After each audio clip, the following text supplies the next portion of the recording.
So, ganito malaki ang isang sala kasi dito nilalagay ng mga may-ari ng bahay yung mga pinakamagaganda, pinakamamahal nilang mga kagamitan. So, dito nila pinapakita sa mga bisita nila kung gaano nga ba sila kayaman at kung gaano ka-prominente yung pamilya nila. Tamsi? Ate, may chini po ba na lumalabas doon?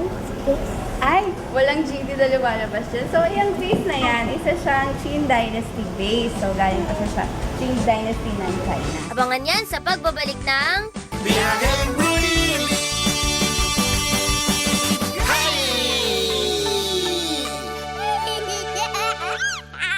Ang programang ito ay hatid sa inyo ng Alaska Crema All-Purpose Cream. Ang sarap ng may quality!